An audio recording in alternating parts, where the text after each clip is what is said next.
करीती मनोरथ तेने साधती साधने तुटती भावाची बंधने पांडुरंग करू प्रथम नमन पांडुरंग करू प्रथम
पांडुरंगा करू प्रथम नमन दुसरे चरण संतांसिया त्यांच्या कृपादाने कथेचा विस्तार बाबाजी सद्गुरुदास तुका वक्रतुंड महाकाय सूर्यकोटी समप्रभ निर्विघ्नं कुरु मे देव सर्व कार्येषु सर्वदा नमो विठ्ठला राजया पांडुरंगा नमो रुक्मिणी माऊली ज्ञानगंगा नमो पुंडलिका नमो चंद्रभागा नमस्कार माझा रुक्मिणी पांडुरंगा अलंकापुरी पुण्यभूमी पवित्र तेथे नांदतो ज्ञान राजा सुपात्र तया आठविता महापुण्यराशी नमस्कार माझा श्री सद्गुरु ज्ञानेश्वरासी नमो ज्ञानेश्वर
माझ्या वाट्याला आली म्हणून मी सर्व गावकऱ्यांचे व सप्ताह कमिटीचे आभार मानते.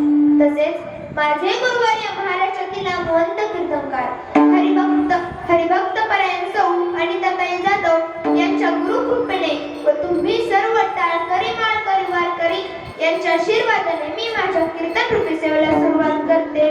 मस्तक हे पायावरी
या सर्व संतांच्या पायावर मी नतमस्तक होते व माझ्या कीर्तन रूपी सेवेला सुरुवात करते. विठ्ठल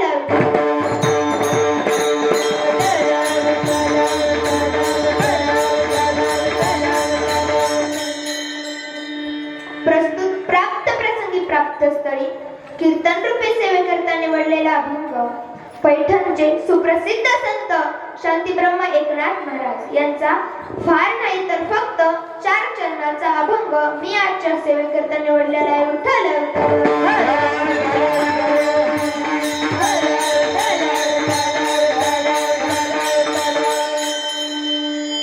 ज्या एकनाथ महाराजांचा अभंग मी आजच्या सेवेकरता निवडलेला आहे त्यांचा अधिकार किती मोठा आहे की ज्यांच्या घरी 12 वर्ष केशव म्हणून आणि 12 वर्ष माधव म्हणून व 12 वर्ष श्रीखंड्या म्हणून देवाने चाकरी केली व कावडीने पाणी वाहिले. कावडीने पाणी रागरी जसर पाणी वाहे. कावडीने पाणी रागरी जसर पाणी वाहे.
कावडीने पाणी रागरी जसर पाणी वाहे.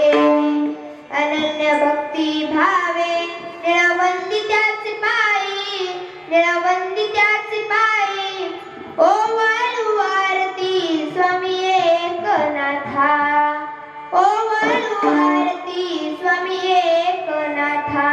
तर बघा ज्या एकनाथ महाराजांचा अभंग मी आजच्या सेवेकरता निवडलेला आहे त्यांचा अधिकार इतका मोठा आहे की ज्यांच्या घरी एकूण 36 वर्ष देवाने चाकरी केली व कावडीने पाणी वाहिले याच नाथ महाराजांचा अभंग मी आजच्या सेवेकरता निवडलेला आहे. विठ्ठल विठ्ठल.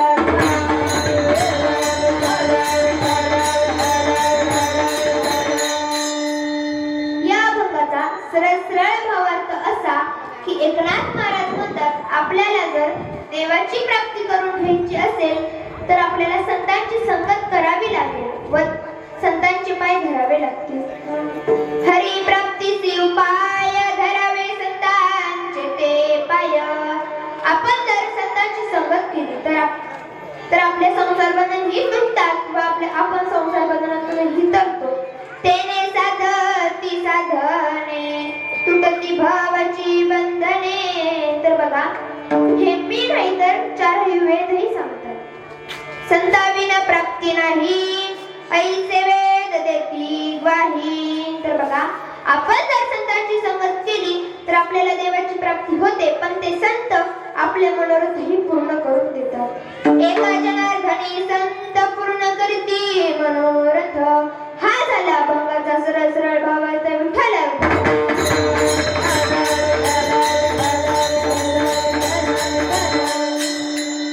तर बघा, एकनाथ महाराज पहिल्या चरणात काय सांगतात, तर हरी प्राप्तीचे उपाय धरावे संतांचे ते पाय. आपल्याला जर आपण जर संतांचे पाय धरले, संतांची सेवा केली तर आपल्याला काय होते, तर देवाची प्राप्ती होते. तर संत कोणाला म्हणतात, चातुर्य लपवी महत्व हरवी आणि पिसे पण मिरवी आवडीने. जे चातुर्य लपवतात, स्वतःचे महत्व हरवून ठेवतात व पिसे पण आवडीने मिरवतात ना, त्यांना संत असे म्हणतात. तर बघा, संसारी जनापेक्षा साधक श्रेष्ठ, साधकापेक्षा सिद्ध श्रेष्ठ आणि सिद्धापेक्षा कोणी श्रेष्ठ नाही तर आमचे संत श्रेष्ठ ठरतात. परमात्माही यांच्या तुलनेत कमी पडतो. तर बघा, भक्तापेक्षा वैष्णव श्रेष्ठ आणि वैष्णवापेक्षा आमचे संत श्रेष्ठ आहेत. तर यांचा क्रम असा लावला जातो, सन्मार्गवर्तीनः संत तदरूपेण विद्या विनये वृद्धं सय्येव वर्तत इति संतः. सन्मार्गाने वर्तन करणारे, देवस्वरूप असणारे, विद्या व विनय यामध्ये परिपक्व दशा गाठलेले व जगत कल्याणाकरता अवतीर्ण झालेले यांना संत असे म्हणतात.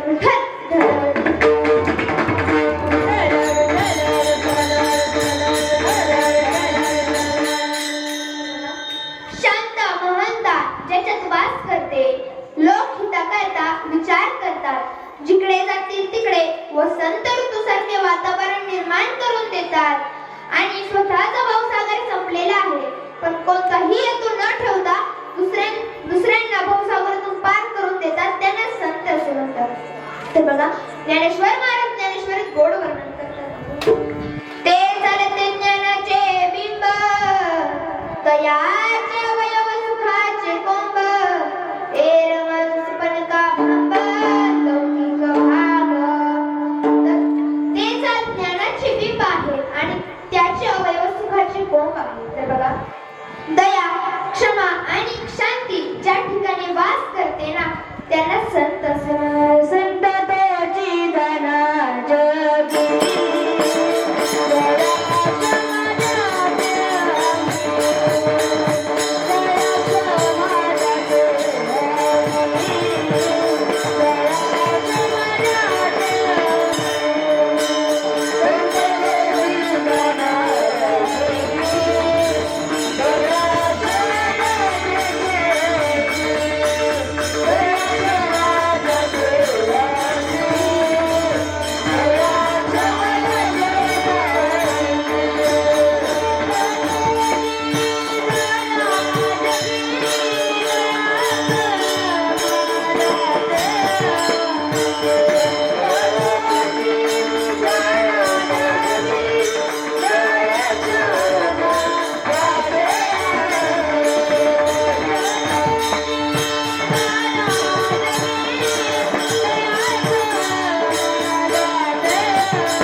देवाचे अंगीत.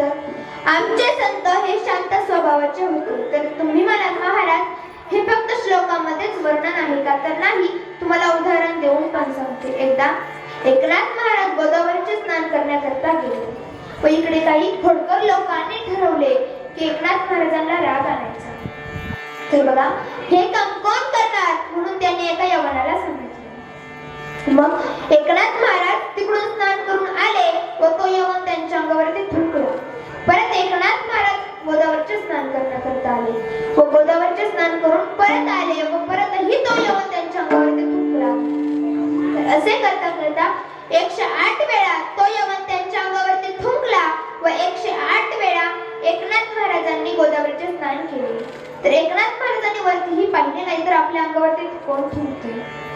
तर बघा, नंतर तो यवनच त्यांना शरण आला व एकनाथ महाराज म्हणू लागले, माझ्या मागच्या जन्मीचे काही पाप असेल ते आज वाहून गेले व माझे 108 वेळा गोदावरीचे स्नानही झाले. तर बघा, आमचे संत हे शांत स्वभावाचे होते. त्या जागी जर आपण असतो आणि एखादी एसटीतली बाई जर आपल्या अंगावरती मिसरी लावून थुंकली तर आपण एसटी थांबवणार व कोण थुंकलं ते पाहणार. तर आमचे संत हे शांत स्वभावाचे होते.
देवालाही ते आपल्या अधीन करून घेतात. एवढी ताकद या 3 गुणांमध्ये आहे.